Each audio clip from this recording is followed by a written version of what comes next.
Shalom saudara yang dikasihi Tuhan, selamat pagi, senang dan bahagia rasanya karena masih bisa menyapa saudara di pagi yang indah ini.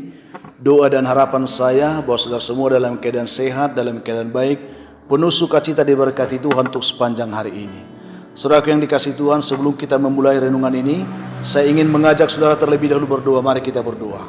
Bapa di surga, terima kasih untuk kebaikan-Mu menyertai kami sepanjang malam. Sudah menganugerahkan kepada kami hari baru pagi ini. Berkati dan pimpin kami sepanjang hari oleh Roh Kudus-Mu, sehingga kami boleh berjalan dalam kemenangan Kristus di sepanjang hari ini. Dalam nama Tuhan Yesus kami berdoa. Amin.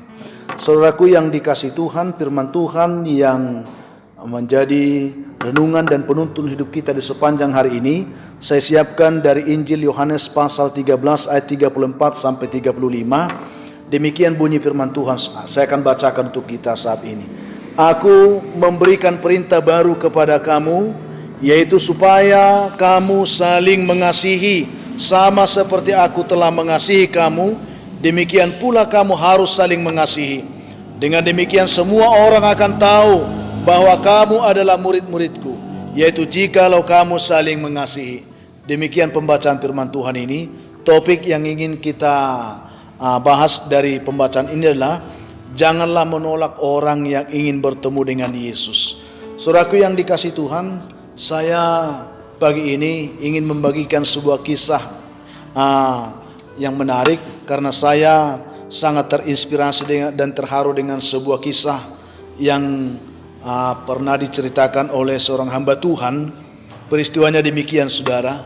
Suatu saat, peristiwa ini sudah sangat lama terjadi, di mana suatu hari ada seorang anak muda yang rambutnya gondrong, yang tatoan, baru oleh karena satu hal Tuhan menjamah dan mengubah hidupnya sehingga dia bertobat, saudara.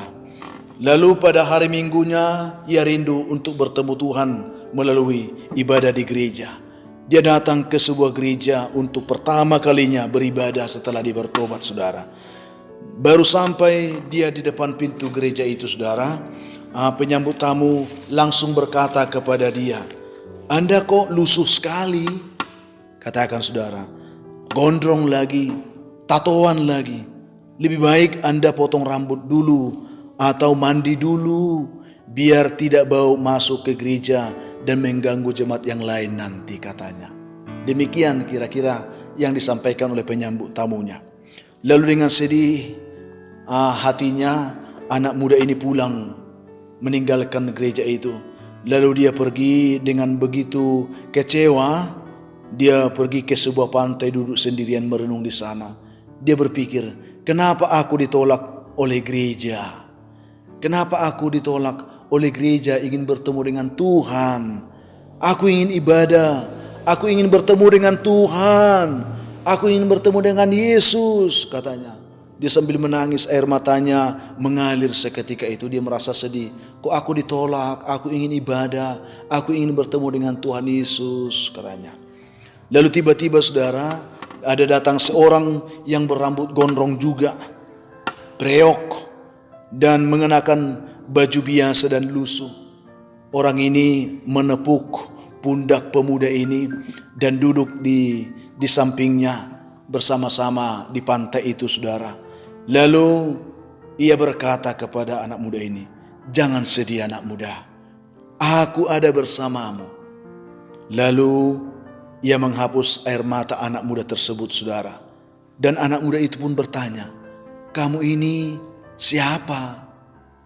Saudara yang dikasihi Tuhan, lalu seseorang itu berkata, "Akulah Yesus yang hendak kamu temui di gereja tadi." Yesus berkata kepadanya, "Anak muda, jangankan kamu, jika aku masuk ke gereja itu, aku juga ditolak di sana. Jadi anak muda, janganlah bersedih hatimu. Walaupun gereja menolakmu, tetapi aku tidak pernah menolakmu." Demikian kata seseorang itu kepada anak muda itu. Saudaraku yang dikasihi Tuhan Yesus Kristus, pelajaran berharga apakah yang bisa kita ambil dari kisah ini, saudara? Ada beberapa pelajaran penting Yang pertama adalah, saudaraku, mari renungkan kebenaran ini. Jangan pernah menghakimi, jangan pernah menolak siapapun hanya karena penampilan luarnya tidak seperti yang kita inginkan. Ini yang penting, saudara, yang pertama perlu kita camkan hari ini. Karena dalam 1 Samuel 16 ayat 7 bagian B, Tuhan menegur Samuel tentang hal ini. Tuhan berkata kepada Samuel, manusia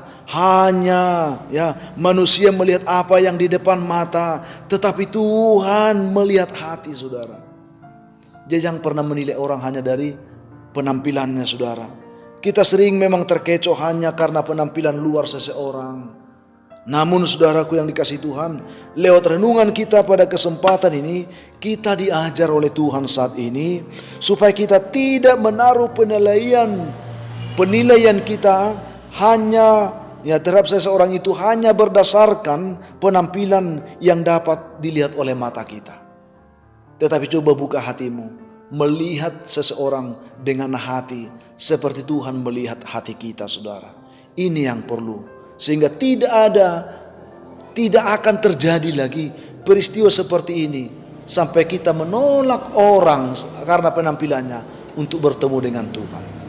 Jadi sekali lagi, jangan pernah menghakimi dan jangan pernah menolak siapapun hanya karena penampilan luarnya tidak seperti yang kita inginkan. Ini yang pelajaran penting. Yang kedua adalah, ingat, Yesus mengasihi kita apa adanya, saudara. Sudah seharusnya juga kita mengasihi sesama apa adanya serta tulus dan murni dari hati kita. Bukan karena ada apanya, bukan karena ada sesuatu yang kita harapkan dari dia. Mengasihi itu harus tulus, saudara. Seperti Yesus telah mengasihi kita, sudah seharusnya kita juga mengasihi sesama kita apa adanya mereka dengan hati yang tulus. Saudara yang dikasihi Tuhan, jika Yesus dapat berkata kepada penjahat di sebelah kanannya, aku berkata kepadamu, sesungguhnya hari ini juga engkau akan ada bersama-sama dengan aku dalam Firdaus. Demikian kita bisa baca Lukas 23 ayat 43. Dan jika Yesus juga dapat berkata kepada perempuan yang kedapatan berbuat zina, aku pun tidak menghukum engkau, pergilah dan jangan berbuat dosa lagi mulai dari sekarang. Yohanes 8 ayat 11. Lalu saudara, siapakah kita sehingga kita berani menolak orang yang Yesus hargai? Kita berani menolak orang yang Yesus kasihi. Ya, siapakah kita, saudara, sehingga kita hanya bisa menghalangi orang bertemu dengan Tuhan hanya karena penampilannya yang tidak seperti yang kita inginkan. Jadi saudara, yang ingin saya katakan di sini, karena Yesus mencintai saudara dan saya, karena Yesus juga mencintai siapapun orangnya, sudah seharusnya sebenarnya saya dan saudara juga dapat mengasihi siapapun seperti Yesus juga mengasihi semua kita. Itulah yang ingin kita dapatkan dari renungan ini. Jadi saudara, saya tidak tahu bagaimana sikap saudara selama ini, terlebih kepada orang-orang yang berpenampilan tidak seperti yang kita harapkan, kepada orang-orang berpenampilan tidak seperti yang saudara harapkan. Apakah kehidupan saudara telah dapat membantu orang dapat bertemu Tuhan, ataukah justru kehidupan kita menjadi batu sandungan bagi mereka untuk bertemu dengan Tuhan? Dengan hidup peduli dan saling mengasihi, kita dapat membantu orang mengenal Tuhan. Dengan demikian saudara, kita benar-benar menjadi murid Tuhan. Itu yang menarik dari renungan kita pada pagi hari ini. Jadi saudaraku yang dikasihi Tuhan, sekali lagi, jangan menilai orang hanya dari kulit luarnya, dari penampilannya. Tuhan sendiri berkata, manusia hanya melihat apa yang di depan mata, tapi Tuhan melihat hati. Belajar melihat seseorang itu dari hatinya, dari kehidupan rohaninya, sehingga kita benar-benar sama diberkati Tuhan. Karena Tuhan membantu kita untuk menjadi penolong dan bukan menjadi perongrong, saudara. Menjadi batu penjuru, bukan menjadi batu sandungan. Untuk itu mari kita berdoa, saudara, memohon pertolongan Tuhan supaya kita dikuatkan melakukan kebenaran ini.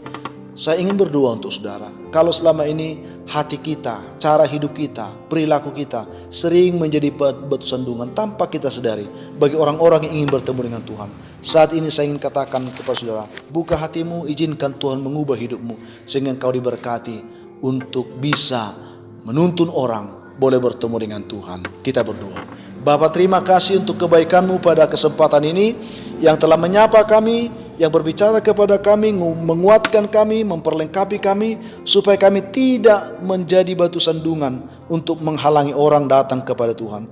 Tetapi kami bisa menjadi batu penjuru yang menuntun banyak orang datang kepadamu. Berkati umat Tuhan yang mendengarkan renungan ini, sehingga kami benar-benar boleh menjadi berkat, menjadi garam dan terang bagi sesama kami. Terima kasih Tuhan. Hamba berdoa untuk jemaat Tuhan yang lemah, kuatkan mereka. Jemaat Tuhan yang sakit Tuhan, dimanapun mereka, dalam kondisi apapun sakit mereka, hamba berdoa dalam nama Yesus, jamah dan pulihkanlah mereka hari ini Tuhan. Biarlah mereka dikuatkan dan diberkati hari ini oleh Tuhan dalam nama Tuhan Yesus.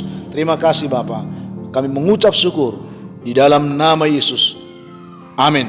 Saudaraku yang dikasihi Tuhan, tetaplah semangat, jadilah kuat, bersukacitalah senantiasa dalam Tuhan. Dan jika saat ini saudara mempunyai beban dan pergumulan yang berat, dan saudara rindu didoakan, hubungi kami di nomor telepon yang tertera di layar saudara. Kami akan bersedia membantu saudara dalam doa. Kiranya saudara, dengan renungan pagi ini kita semua diberkati hari ini. Saya Pendeta Linti Dengoran, Pendeta GKP Jemaat Khusus Orisa Medan, menyampaikan sampai jumpa di kesempatan yang lain. Tuhan memberkati saudara semuanya. Shalom.